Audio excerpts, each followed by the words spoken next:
तेजस classes में आपका स्वागत है।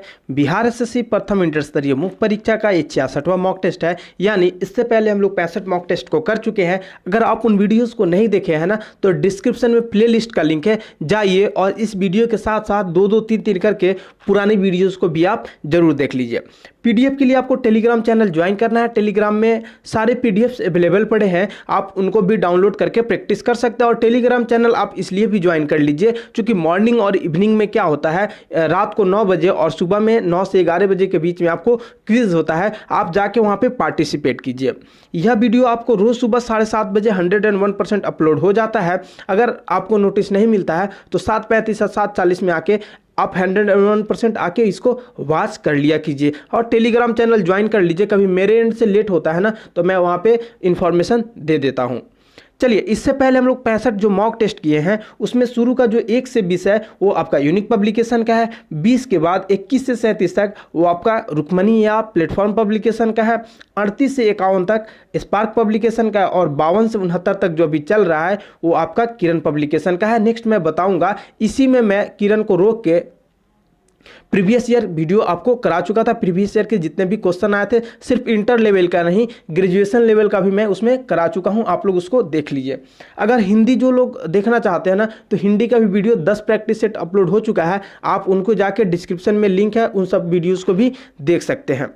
चलिए, आगे बढ़ने से पहले मैं 2-3 बातें कहना चाहता हूं। पहला तो जब भी आप प्रैक्टिस सेट लगाने बैठिए, कॉपी और पेन लेके जरूर बैठिए। जो प्रश्न आपको नहीं आते हैं ना, आप उसको वन लाइनर के तौर पे बना के डाउट में नोट कर लीजिए। दूसरा, आप अपना स्कोर जरूर कमेंट करके बताइए ताकि हमें खुशी मिलता है आप सब कैसा परफॉर्मेंस कर रहे हैं।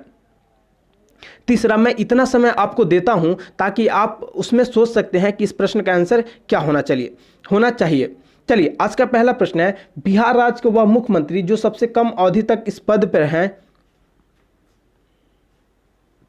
तो कौन से? सतीश प्रसाद सिंह है। ऑप्शन 1 करेक्ट हो जाएगा। ये बहुत कम दिन तक मुख्यमंत्री रहे हैं, समझ लीजिए 28 जनवरी से 1 फरवरी 1968 तक। 28 जनवरी 1968 से 1 फरवरी 1968 तक सिर्फ इतना ही दिन ये रहे हैं। अगर बात करें सबसे अधिक समय तक रहने वाले का, तो श्री कृष्ण सिंह है। इनका कार्यकाल 1946 से लेकर के 1961 तक रहा और श्री कृष्ण सिंह बिहार के पहले मुख्यमंत्री भी थे।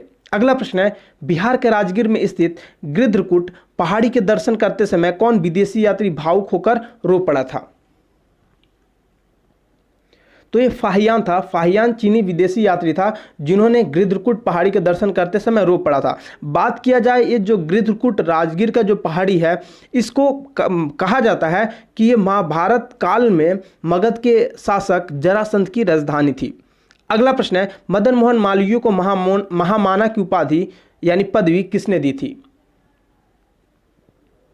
इसका आंसर हो जाएगा ऑप्शन 3, महात्मा गांधी ने।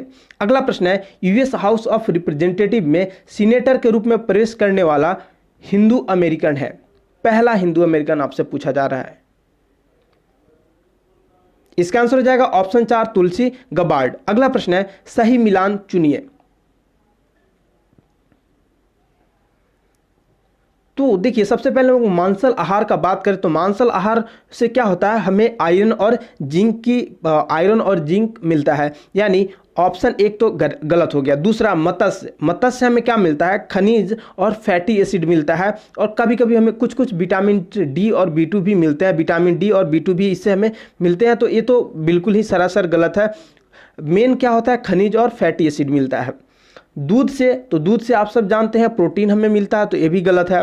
अंडपितक से हमें प्रोटीन और वसा मिलता है, यानी ऑप्शन 4 का स्टेटमेंट सही है, इसलिए ऑप्शन 4 हमारा करेक्ट आंसर होगा। अगला प्रश्न है, भारतीय संविधान के अनुच्छेद 5 से 11 निम्नलिखित में से किस पहलू से संबंधित है? देखिए, भारतीय संविधान में जो अनुच्छेद 5 से 11 है ना, उसमें किसका, तो नागरिकता का बात किया गया है। अगला प्रश्न है, भारतीय संविधान का अनुच्छेद 300A निम्नलिखित में से किसकी गारंटी देता है? तो 300A क्या कहता है, कोई भी व्यक्ति कानून के अधिकार द्वारा अपनी संपत्ति बचाने से वंचित नहीं रहेगा, यानी कोई भी व्यक्ति अपनी शिक्षा से वंचित नहीं रहेगा, ये तो गलत है। कोई भी व्यक्ति अपनी वैवाहिक अधिकारों से वंचित रहेगा, ये भी नहीं है। कोई भी व्यक्ति अपनी संपत्ति से वंचित नहीं रहेगा, यानी ऑप्शन 3 करेक्ट हो जाएगा।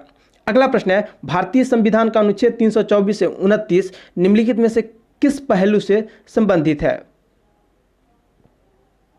चलिए, अगर इसमें आपको बहुत सारा चीज़ नहीं पता है ना, तो 324 भी पता है, ये आप सबको पता है, मुझे भरोसा है कि आप सब जानते होंगे। अगर थोड़ा सा कन्फ्यूजन हो रहा है तो इसको रिवीजन कीजिए। इसका संबंध चुनाव से है, तो यहाँ से आप समझ सकते हैं कि यहाँ पे चुनाव से की बात कही जा रही है। अगला प्रश्न है, ब्रह्मोस नामक सुपरसोनिक क्रूज मिसाइल को विकसित करने के लिए भारत किस देश के साथ मिलकर काम कर रहा है? चलिए, ब्रह्मोस के बारे में हम लोगों को 2-3 चीज़ जानना है, ये बार बार पूछा जाता है। तो देखिए, ब्रह्मोस सुपरसोनिक क्रूज मिसाइल है, यह भारत के रक्षा अनुसंधान और विकास संगठन बोले तो DRDO और रूस के NPOM के बीच एक संयुक्त उद्यम है। ठीक है, जो ब्रह्मोस है ना, यहाँ पे आपको यहाँ देखिए ब्रह और मोस दिख रहा है। जो भारत में ब्रह्मपुत्र नदी है उसके ऊपर उसका लिया गया ब्रह, और मोस जो रूस का मॉस्कोवा नदी है उसमें से यहाँ से लिया गया है मोस। ठीक है, इन दोनों को मिला के ब्रह्मोस नाम रखा गया है। यह जो ब्रह्मोस सुपरसोनिक क्रूज मिसाइल है ना, यह क्या है, हवा से सतह पर मार करने वाली 2 चरणों वाली मिसाइल है, और इसका रेंज लगभग 300 किलोमीटर की है। अब तो आपको समझ में आएगा क्या होगा इसका आंसर, ऑप्शन 4 रूस हो जाएगा। अगला प्रश्न है, भारत में प्रमुख सुपारी उत्पादक राज्य निम्नलिखित में से कौन सा है? तो भारत में जो प्रमुख सुपारी उत्पादक राज्य है ना, उसमें आपको कर्नाटक 1 नंबर पे आता है। अगला प्रश्न है, 1923 में स्वराज पार्टी बनाने के लिए मोतीलाल नेहरू के साथ मिलने वाला कांग्रेस का अन्य नेता कौन था? तो CR दास बोले तो चित्तरंजन दास थे। अगला प्रश्न है, भारतीय संविधान के किस भाग में मूल्य कर्तव्य निर्धारित किए गए हैं? देखिए, जब भारत का संविधान बना था उस समय क्या था, मूल कर्तव्य नहीं था। तो जब भारत के मूल संविधान में मूल कर्तव्य नहीं था तो इसको कोई ना कोई सुझाव दिया होगा, कोई ना कोई कमेटी इसको सजेस्ट किया होगा। तो देखिए, स्वर्ण सिंह कमेटी एक था, उन्होंने ही सुझाव दिया था कि हमें मूल अधिकार को ऐड करना चाहिए। तो उसके बाद स्वर्ण सिंह समिति जो सुझाव दिया, तो 42वें संविधान संशोधन 1976 में, कौन सा, तो 42वें संविधान संशोधन 1976 में हम लोग क्या किए, 10 जो मूल कर्तव्य को जोड़ दिए थे। किसमें, तो पार्ट 4A में इसको जोड़े थे। इसका तो आंसर आपका कंप्लीट हो गया, लेकिन यहीं तक नहीं, कुछ चीज़ और देखना है। उसके बाद हम लोग क्या करते हैं, 10 से ही हम लोग का मन नहीं भरा, तो हम लोग 11वां जो मूल कर्तव्य था ना, उसको हम लोग 86वें जो संविधान संशोधन 2002 का था उसमें क्या किए, एक और मूल्य कर्तव्य को जोड़ के इसको 11 कर दिए थे। अगला प्रश्न है, केंद्रीय मंत्रिमंडल में मंत्रिमंडल सदस्यता का पद निम्नलिखित में से किसको मिलता है? किसको, तो इसका आंसर हो जाएगा ऑप्शन 4 योजना आयोग का उपाध्यक्ष का। अब आप लोग बोलेंगे सर इस प्रश्न को क्यों ऐड किए हैं, तो मेरे दोस्त योजना आयोग ऐसा था ना भारत सरकार का कि ये पहले भी आए हैं प्रश्न, अब भी आएंगे और फ्यूचर में आते रहेंगे, इससे बंद नहीं होने वाला। भले इसको बंद कर दिया गया है और इसके जगह पे कुछ और स्टार्ट किया गया है। देखिए, योजना आयोग क्या था, इसके जगह पे नीति आयोग को स्टार्ट किया गया है। आपसे नीति आयोग का फुल फॉर्म पूछ रहा हूं और उसका कब स्टार्टिंग हुआ था, ये दोनों आप अभी जाइए और कमेंट बॉक्स में कमेंट करके बताइए। देखिए, प्रधानमंत्री के जो पदेन अध्यक्ष होते हैं ना, उनके साथ योजना आयोग के एक नामजद उपाध्यक्ष भी होता है, जिसका रैंक एक कैबिनेट मंत्री के बराबर होता है। ठीक है, तो क्या हो जाएगा, योजना आयोग का उपाध्यक्ष। अगला प्रश्न है, आंग सुन क्यू कहाँ के मूल निवासी हैं? तो ये म्यांमार यानी बर्मा की मूल निवासी है। देखिए, इन्होंने बर्मा में लोकतंत्र की स्थापना के लिए संघर्ष कर रही प्रमुख राजनेता थी। अगला प्रश्न है, हीरा का दाम जल से अधिक होता है क्योंकि? देखिए, हीरा का दाम जल से क्यों अधिक होता है, इसको समझने के लिए एडम स्मिथ ने एक रूल बताया था या एक नियम दिया था, जिसको हीरा पानी का विरोधाभास भी कहा जाता है। चलिए मैं एग्जैक्ट पढ़ देता हूँ, क्या होता है। पानी के उपयोग से प्राप्त कुल उपयोगिता हीरे की उपभोग से प्राप्त कुल उपयोगिता से अधिक होती है, परंतु पानी की कीमत हीरो की कीमत से बहुत कम होती है। इसी स्थिति को मूल्य का विरोधाभास अथवा हीरा पानी का विरोधाभास कहते हैं। क्या हो जाएगा, तो क्रेताओं के लिए उनकी कुल उपयोगिता जल से अधिक होती है। ऑप्शन 3 करेक्ट हो जाएगा। अगला प्रश्न है, निम्नलिखित भूमि प्रयोग में से कौन सा विशेष आर्थिक क्षेत्र तक सीमित है? विशेष आर्थिक क्षेत्र यहां पे कहने का मतलब है स्पेशल इकोनॉमिक जोन। तो आपको समझना पड़ेगा स्पेशल इकोनॉमिक जोन क्या होता है। तो देखिए, स्पेशल इकोनॉमिक जोन हम लोग इंडिया में यानी स्टार्ट कब हुआ था, तो 2005 में हुआ था। इसमें क्या होता है, custom duty, excise duty, income tax, minimum alternate tax, उसके बाद डिविडेंड जो डिस्ट्रीब्यूशन टैक्स होता है, इन सारे टैक्सों को नहीं देना होता है। तो इन सारे टैक्सों को आप नहीं दीजिएगा तो क्या हो गया, मुक्त व्यापार का ये केंद्र हो गया। ठीक है, मुक्त व्यापार का केंद्र हो गया। चलिए, तो मुक्त व्यापार का केंद्र बहुत सारा है, उनका नाम भी हम लोग जान जाते हैं और आप लोग क्या कीजिएगा, उसको लिख लीजिए। देखिए, इसके अंतर मुक्त व्यापार क्षेत्र, निर्यात प्रसंस्करण क्षेत्र, मुक्त क्षेत्र, औद्योगिक पार्क या औद्योगिक क्षेत्र, मुक्त बंदरगाह, मुक्त आर्थिक क्षेत्र और शहरी और उद्यम क्षेत्र, इतने सारे चीज इसके अंतर्गत आते हैं। अगला प्रश्न है, ब्राजील धारा के पूर्व की ओर चलते रहने को कहते हैं, क्या कहते हैं? ऑप्शन एक करेक्ट हो जाएगा, दक्षिण अटलांटिक अपवाह। अगला प्रश्न है, बुद्ध के प्रथम प्रवचन को कहा जाता है, तो बुद्ध के जो प्रथम प्रवचन है ना, उसको धर्मचक्र प्रवर्तन कहते हैं। अगला प्रश्न है, टोड कहां पाए जाते हैं? देखिए, टोड कहां पे, तो ये आपको तमिलनाडु में पाए जाते हैं, तमिलनाडु में पाए जाते हैं। अगला प्रश्न है, वन स्ट्रॉ रेवोल्यूशन लिखा था, इसका आंसर हो जाएगा ऑप्शन 4, मिसनोबु फुकुओका ने इसको लिखा था। अगला प्रश्न है, व्हाई सोशलिज्म पुस्तक किसने लिखा था? व्हाई सोशलिज्म पुस्तक के लेखक डॉक्टर जयप्रकाश नारायण जी थे। चलिए, अगला प्रश्न है, शरीर का तापमान सहसा कम होने के कारण शरीर से अधिक ताप की हानि के फलस्वरूप अल्पपात होता है, किसमें होता है? तो मानवों में। अगला प्रश्न है, राष्ट्रपति के पद की रिक्ति अवश्य भरनी होती है डैश के भीतर, तो ये 6 महीने के भीतर इसे अवश्य भरना होता है। अगला प्रश्न है, प्रवासी भारतीय यानी एनआरआई दिवस अंकित किया जाता है, इसका आंसर हो जाएगा ऑप्शन 1, 9 जनवरी को। और क्यों मनाया जाता है? क्योंकि उसी दिन महात्मा गांधी जी ने दक्षिण अफ्रीका से भारत लौटे थे। अगला प्रश्न है, मदन मोहन मालवीय ने दी हिंदुस्तान टाइम्स की अर्थव्यवस्था के लिए निम्नलिखित में से किस बैंक से ऋण लिया था? इसका आंसर हो जाएगा ऑप्शन 1, पंजाब नेशनल बैंक से उन्होंने ऋण लिया था। अगला प्रश्न है, निम्नलिखित में से कौन सी स्थानिक जाति है? इसका आंसर हो जाएगा ऑप्शन 1, निकोबार कोपत जो है ये स्थानिक जनजाति है। आपको बहुत जगह हॉर्नबिल लिखा हुआ देखने को मिलेगा, जो गलत है। आप अगर अब भी डाउट होता है तो जाके थोड़ा सा विकिपीडिया वगैरह देखा कीजिए। अगला प्रश्न है, चाहे मुझे आपका मत मिले या नहीं, मैंने आपको सुना है, मैंने आपसे सीखा है, आपने मुझे बेहतर राष्ट्रपति बनाया है, कहा था। तो इन्होंने बराक ओबामा ने कहा था, जब वे दूसरी बार अमेरिका के राष्ट्रपति बने थे तो वहाँ के जनता से इन्होंने एक गुहार लगाई थी। अगला प्रश्न है, वह कौन सा राज्य है जिसकी उत्तर प्रदेश के साथ साझा नहीं करती है?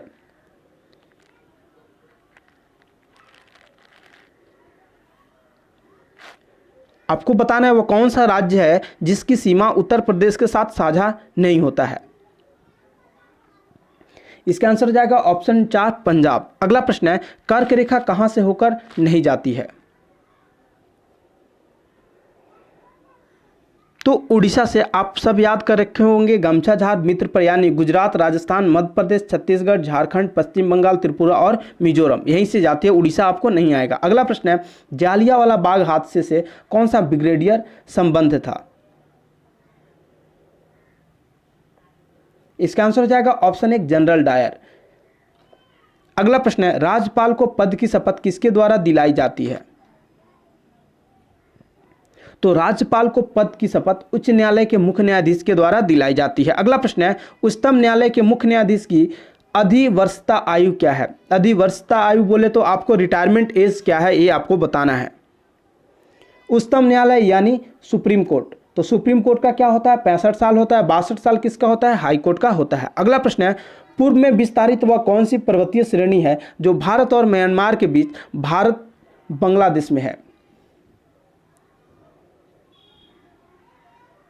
तो देखिए, गारो, खासी और जयंतिया ये तीनों हैं, यानी उपयुक्त तीनों हो जाएगा, ऑप्शन डी हो जाएगा। जो गारो, खासी और जयंतिया है यह कहाँ पे है? तो यह भारत और म्यांमार के बीच भारत बांग्लादेश में है। अगला प्रश्न है, भारत की सबसे बड़ी खरे पानी की झील चिल्का झील है, यह निम्न में से किस राज्य में आती है? इसका आंसर हो जाएगा ऑप्शन 1 उड़ीसा में आती है। अगला प्रश्न है, राजगीर के गृधकुट पर्वत पर मगध के किस शासक को भगवान बुद्ध ने बौद्ध धर्म में दीक्षित किया था? इसका आंसर हो जाएगा ऑप्शन 1 बिंबिसार। अगला प्रश्न है, निम्न में से कौन सी तटीय पट्टी पश्चिमी घाट के समानांतर नहीं करती है?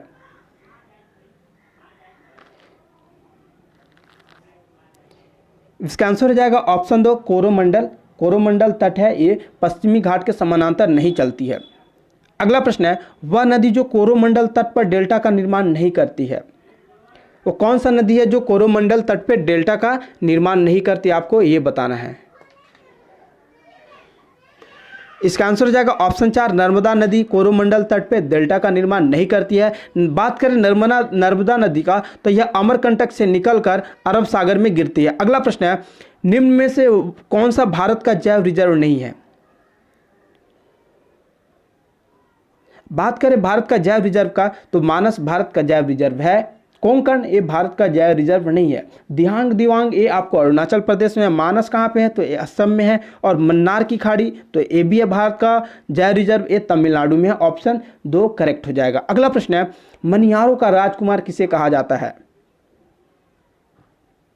तो मनियारों का राजकुमार मोहम्मद बिन तुगलक को कहा जाता है। अगला प्रश्न है, किस नियम में यह कहा गया है कि लगातार स्वाद और वरीयताओं के साथ साथ जैसे जैसे आय बदलती है भोज्य पदार्थों पर खर्च आय का अनुपात कम होता जाता है? एंजिल का नियम ने एक कहा था। अगला प्रश्न है, हिमालय का कौन सा शिखर भारत के अंतर्गत आता है? तो हिमालय का कौन सा? तो कंचनजंगा। और ये सबसे पर्वत श्रेणी जो है भारत की नहीं, भारत में, मेरे बातों को समझिए, भारत में सबसे ऊंची पर्वत श्रेणी है। अगला प्रश्न है, किसने संपत्ति निष्कासन के सिद्धांत की वकालत की थी? किसने किया था? तो दादा भाई नौरोजी ने। अगला प्रश्न है, बिहार में बहुचर्चित गंगा जल की घटना घटी थी। तो ये 1980 में ये घटना घटा हुआ था। देखिए क्या हुआ था, 16 अप्रैल 1900, देखिए हुआ क्या था, भागलपुर के 33 कैदियों के आंख में पुलिस ने गंगा जल यानी तेजाब डालकर अंधा बना दिया था। कब? तो ये 1680 में। अगला प्रश्न है, भारत में जब पहली भारतीय रेलगाड़ी सेवा का आरंभ हुआ तब भारत का गवर्नर जनरल कौन था? कौन? तो लॉर्ड डलहौजी थे। 1953 में स्टार्ट हुआ था बंबई से थाने के बीच। अगला प्रश्न है, भारतीय राष्ट्रीय कांग्रेस की स्थापना वर्ष डैश में हुई थी? इसका आंसर हो जाएगा ऑप्शन 2 1885 में। अगला प्रश्न है, अलाउद्दीन खिलजी द्वारा बनाया गया प्रसिद्ध अलाई दरवाजा कहां पर स्थित है?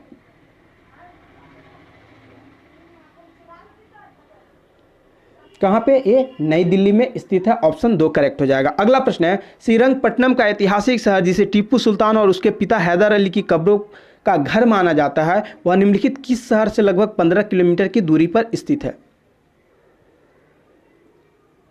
इसका आंसर हो जाएगा ऑप्शन 3 मैसूर।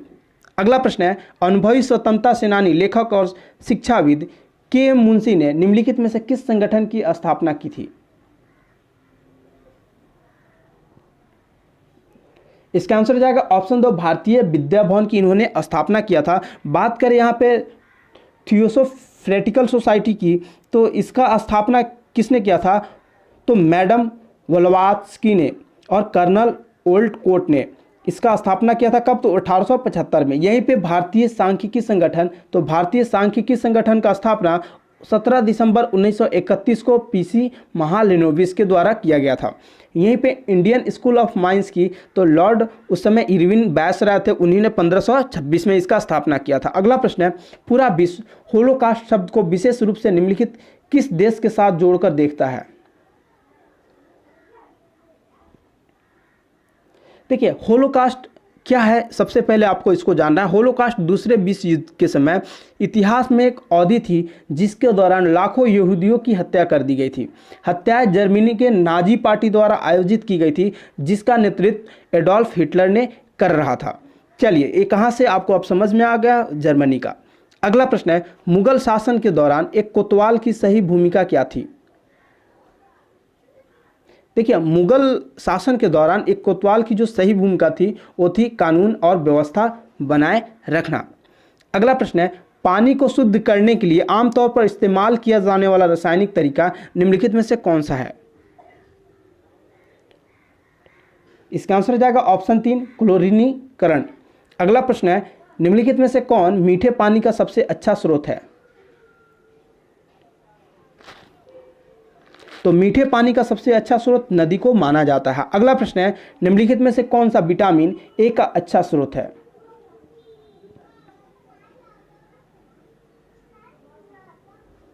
इसका आंसर हो जाएगा ऑप्शन 3, केला, यानी जो भी फ्रूट्स होते हैं, पीला फ्रूट्स, उसको मानते हैं। अगला प्रश्न है, ध्वनि निम्नलिखित में से किस माध्यम में यात्रा नहीं कर सकती है?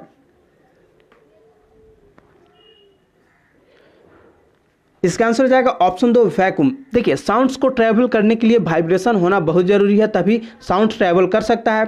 और वैक्यूम यानी निर्वात में क्या होता है, कुछ नहीं होता है, जिसकी वजह से साउंड ट्रैवल नहीं कर सकता है। अगर वाइब्रेशन बोले तो कंपन। अगला प्रश्न है, माचिस की डिब्बी का सतह से जब माचिस की तिल्ली टकराती है तो ऊर्जा का कौन सा रूप एक चमकीला लौ में प्रज्वलित होने का कारण बनता है? किसका? तो यह रासायनिक ऊर्जा का। अगला प्रश्न है, वृक्ष संवर्धन किसका अध्ययन है? वृक्ष संवर्धन आपको ऑप्शन 1 हो जाएगा, वृक्ष एवं वनस्पति की खेती का अध्ययन है। अगला प्रश्न है, भोपाल गैस त्रासदी में उत्सादित गैस कौन सी थी? तो मिथाइल आइसोसाइनेट था, ऑप्शन 4 करेक्ट हो जाएगा। और भोपाल गैस त्रासदी 2 से 3 दिसंबर 1984 को उसी के रात में यह घटना घटा था। अगला प्रश्न है, जल की कठोरता को समान रूप से किसके संदर्भ में मापा जाता है? देखिए, जल की कठोरता बोले तो आप सब जानते हैं कैल्शियम एंड मैग्नीशियम के बाइकार्बोनेट और कार्बोनेट उपस्थित होते हैं। तो कैल्शियम के कार्बोनेट यानी ऑप्शन 1 भी दिख गया, और मैग्नीशियम के कार्बोनेट यानी ऑप्शन 3 भी दिख गया। तो 1 और 3 दोनों इसका करेक्ट आंसर हो जाएगा। अगला प्रश्न है, अपशिष्टों में नियंत्रित स्थितियों के अंतर्गत जैविक पदार्थों के जैव अपघटन को क्या कहते हैं?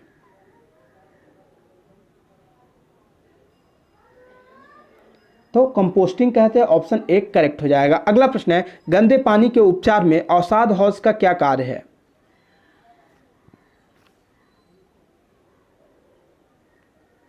निलंबित ठोस पदार्थ को हटाना इसका मेन काम है। अगला प्रश्न है, चर्म रोग के उपचार में प्रयोग किया जाने वाला रेडियो आइसोटोप है? इसका आंसर हो जाएगा ऑप्शन 4, रेडियो फास्फोरस। अगला प्रश्न है, निम्न में से कौन सा हाइड्रोजन का आइसोटोप है? तो हाइड्रोजन का जो आइसोटोप है इसमें प्रोट्रियम, ड्यूटेरियम और ट्राइटेरियम तीनों है, यानी ऊपर के सभी हो जाएंगे, ऊपर के क्या हो जाएंगे? सभी। अगला प्रश्न है, किसी रेडियो सक्रियता पदार्थ का आधा जीवन 4 महीने का होता है, उसका 3/4 भाग कितने महीने में नष्ट हो जाता है? चलिए मैं इसको आपको बताता हूं। आधा जीवन कितने का है? 4 महीने का है, यानी ये 4 महीने में कितना बच गया है? अगर कोई चीज़ 100 होगा तो 4 महीने में आधा बचा यानी 50। तो 2 महीने में कितना था? ये 2 महीने में 100 होगा, इसको हाफ करेंगे तो ये डबल हो जाएगा ना। यही चीज़ कंसेप्ट दिया हुआ है। अब बोल रहा है कि कितने महीने में उसका 3/4 नष्ट हो जाएगा, तो इसको फिर आधा करेंगे यानी 8 करेंगे, डबल करेंगे तो इधर जाके आधा होगा। कितना बचेगा? 25 बचेगा। कितना बचा? 25 बचा, यानी 100 में से 25 ही बच रहा है, यानी 3/4 आपका क्या हो गया? नष्ट हो चुका है। 25 बच रहा है कितने महीने में? 8 महीने में। ऑप्शन 1 करेक्ट हो जाएगा। मुझे पता है नहीं समझ में आया, मैं फिर से बताता हूँ। चलिए, कह रहा है किसी रेडियो सक्रियता पदार्थ का आधा जीवन 4 महीने का होता है, यानी ये जो आप 4 देख रहे हो ना, 4 में कितना है? आधा है, यानी 50 है। कोई चीज़ अपने आप में 100 होता है, तो अभी 4 महीने में कितना है? 50 है। तो इसको हाफ कर देंगे, इसको हाफ करेंगे तो क्या हो जाएगा? ये 100 हो जाएगा। अगर इधर हाफ करेंगे तो इधर डबल से गुना हो जाएगा। फिर कह रहा है कि कितने समय में अपना 3/4 को नष्ट कर देगा। तो इसको फिर से हाफ करेंगे, 8 करेंगे, इसको 2 से गुना करेंगे तो कितना बचेगा? ये आधा बचेगा, यानी 25 बचेगा। कितने महीने में? तो 8 महीने में इसका करेक्ट आंसर होगा। अगला प्रश्न है, वेंचुरी मीटर का प्रयोग किसके मापने के लिए किया जाता है? इसका आंसर हो जाएगा ऑप्शन 1, तरल के प्रवाह की दर। अगला प्रश्न है, स्कर्वी रोग किसकी कमी से होता है? स्कर्वी रोग विटामिन सी की कमी से होता है। विटामिन डी से किसके हड्डियों का रोग होता है, विटामिन ए से आंखों का होता है, और विटामिन बी से बेरी बहुत सारे रोग होते हैं। विटामिन बी में बहुत सारे वेरिएशंस है। अगला प्रश्न है, निम्नलिखित में से किस भौतिक मात्रा के युग्म के समान आयाम होते हैं? तो कार्य और ऊर्जा के जो होते हैं ये समान होते हैं। अगला प्रश्न है, निम्न में कौन कीटहरी पादप है? तो ड्रोसरा जो है ये क्या है, ये कीटहरी पादप है। अगला प्रश्न है, बीज प्रस्तुति किससे नियंत्रित होता है?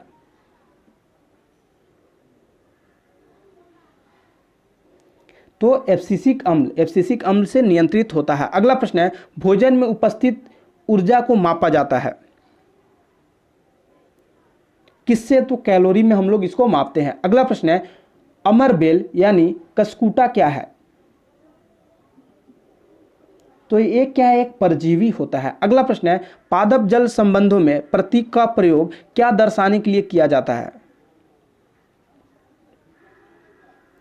इसका आंसर हो जाएगा ऑप्शन 2, जल विभव को दर्शाने के लिए किया जाता है। अगला प्रश्न है, सूर्य के बाद पृथ्वी से सबसे नजदीक तारा कौन सा है?